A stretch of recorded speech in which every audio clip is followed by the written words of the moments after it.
Hey, what's going on, everybody? Review Man here, and today I am here to talk about a show that I just got done binge watching. And if you can tell by the title of this video, it's That 70s Show. That 70s Show is a show based in the 1970s, and it centers around a group of friends that are just trying to get through high school and get through day-to-day life and drama, relationships, getting jobs, moving off to college, relationships, and all this. But without further ado, let me give you everybody's role in this show. We have, starting off with the main cast, the main circle of friends, Eric Foreman, who's a bit of a Star Wars nut, and he really doesn't know what he wants to do with his life just yet, until he goes off to Africa in a teaching program, and then he comes back. Donna Pinciotti, Eric's girlfriend and love interest. They're an off and on relationship throughout the entire show. There's one season where they're off, there's one season where they're on, they're off and on, off and on. And it being 8 seasons, and it's an even number, it pretty much ends on a good note. Jackie Burkhart, she's the rich girl of the group, and she has she's pretty much dated everybody in the group except for Eric. She's never even gave Eric a thought. Then there's Michael Kelso. Michael Kelso, he was the guy that dated Jackie first. He was pretty much the dumb one of the group, but he was also kind of the thinker of the group, if that makes any sense. And he was the dumb one, but he was also the funny one. He was played by Ashton Kutcher, and Jackie Burkhart was played by Mila Kunis, who, played Meg in Family Guy. And then we have Stephen Hyde. Stephen Hyde was kind of the, hey man, it's the government, man, it's all this other stuff, man. And he was pretty much the one, he was also kind of the thinker of the group. He was the one that every time that they needed to do something or try to figure something out, he would bring the weed stash to the circle. And the circle was them just thinking about just random stuff. A random group of people got together and the group got together just to say funny stuff or do something in the weed circle, just mellow out, kind of. Because that was pretty much what everybody did mostly in the 70s. Would just mellow out like, hey man, did you think, man, that there was a car, man, that you could run on water? It was a car, but it ran on water, man. Kind of something like that. And then, let's see. And the last one of the main group is Fez. Fez is for an exchange student from God knows where. I mean, they hinted at a few places where he could have came from, but they never said his, actual land. But he's pretty much the hopeless romantic of the group. He's tried to get his way with Donna. He's tried to get his way with Eric's sister, Lori, Lauri. He's got his way with, a few of the older women. He's got a job at the DMV. He ended up having a job at a hair salon, being the hair wash boy. And yeah, that's pretty. And then we deal with another group of the parents of the kids. We have Red Foreman. He was an ex-military, and his whole thing was every time that they messed up, he was like, my foot is going to be in your ass. And that was pretty much his whole shtick every time they messed up, and he called everybody a dumbass. Let's see who else we got. We got Kitty Poorman. She's Eric and Laura's mom.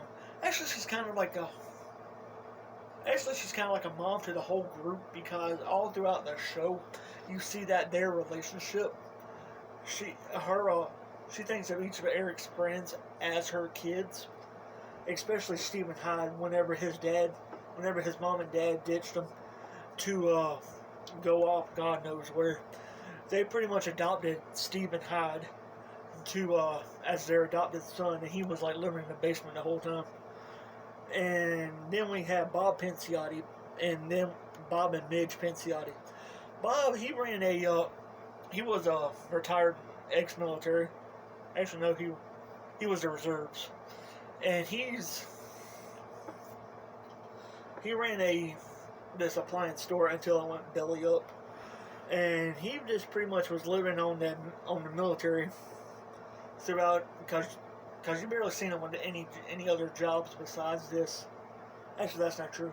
He was an apartment store Santa. He was a few other things. And then we have Midge. Midge was an airhead who divorced Bob. She came back like close to the end of I would say the 5th or 6th season, whenever Bob started dating Jackie's mom after Jackie's dad went to jail for embezzlement. Stephen thought he found his real dad, but his actual real dad, he thought his name was Charlie, but his dad's name was BW. He was like a famous record store salesman. He owns this record store called Grooves. Oh yeah, how can I forget one of the most important people in this show, Leo. Leo was a stoner hippie that he's so stoned he don't know whether he's coming, going, left, right, up, down, side. He don't know any of that, but Leo was played by the famous Tommy Chong. Y'all want to hear my Tommy Chong impression? This is a line. He's like, "Hey man, you're Hyde, man. Like really, man? Man, I don't know, man. Hey man." But anyway, Leo was one of my favorites in this, and he's ex-military. You find that out in a reunion episode where Ray goes to a military reunion, and everybody's like, "Leonard," and Ray was like, "Who's Leonard?" And Leo was like, "I'm Leonard, man." And he was like, I don't remember what kind of award I got, man, but I know it was in the shape of this purple heart, man. So anyway, you can see that the chemistry throughout everybody, it was like a real group of friends. This entire cast connected. But anyway, yeah, Jackie, she started off with Michael Kelso, then she went to Stephen Hyde. She was kind of fluctuating between Hyde and Kelso until she broke up with Hyde, and then she kind of didn't date anybody there for a moment. And but then she started dating Fez in the last episode, and that's how they wrapped up the 1970s, was her and Fez getting together, dating. And then we have Kelso. He got a librarian knocked up named Brooke after multiple endless sex, what they call sexcapades. He finally got somebody knocked up, and he started taking responsibility for Brooke and her daughter, and so he moves to Chicago. Yeah, he moves to Chicago to help with her, and he comes back at the end of the last episode to help wrap in the 1980s. Donna and Eric get together once again at the end of it, and they kiss. Let's see, what else? Oh yeah, this last episode, the last season, season 8. There's 8 seasons. The 8th season brings in this new guy named. What is the new guy's name? Ryan. I want to say his name's Ryan. He's got this like flowing hair and all this, and he starts to become the love interest of of Donna until he dumps her, like on the next to last episode. And that's pretty much it. Oh yeah, and Lori, she's pretty much a Lauri. Yeah, she's pretty much a tramp throughout this entire easy. She's easy and yeah, she's going around to different people. She's going around different places, making out with different guys. She's pretty much a tramp, a common blonde 1970s tramp. And let's see, there was a multiple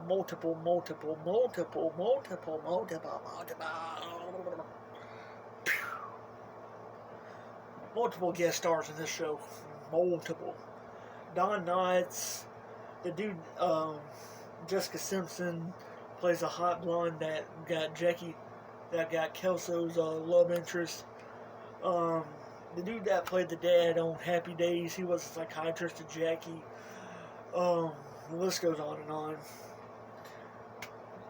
Let's see, Steve Gaffigan, he played a restaurant. He played a restaurant owner that Hyde and Kelso worked at for like one season. James Avery played a cop cadet. No, played a police sergeant. That was Kelso's boss. Yeah, multiple people. Anybody that was pretty much popular or got their start or got their anything to do with TV in the 1990s to 2006. They tried to find a place for them to be in this show. Yeah, it was a bunch of people. So, anyway, that kind of wraps up that 70s show. It all wraps up with Jackie and Fez getting up together. The Foreman, Red and Kitty Poorman, not selling their house and moved to Florida and staying in Point.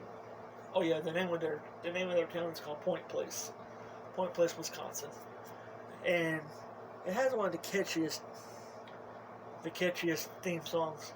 Hanging out down the street, the same old thing we did last week.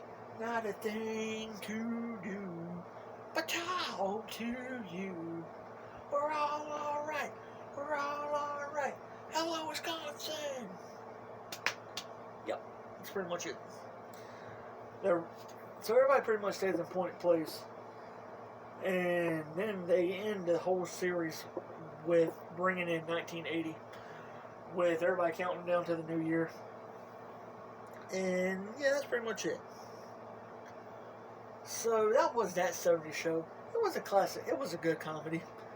Lots of drugs, lots of drugs, because that was pretty much high in the 70s. Their drugs. So anyway, guys, I'm the review man. You are you. Mellow out, and I will see y'all guys in the next video. Have a good one.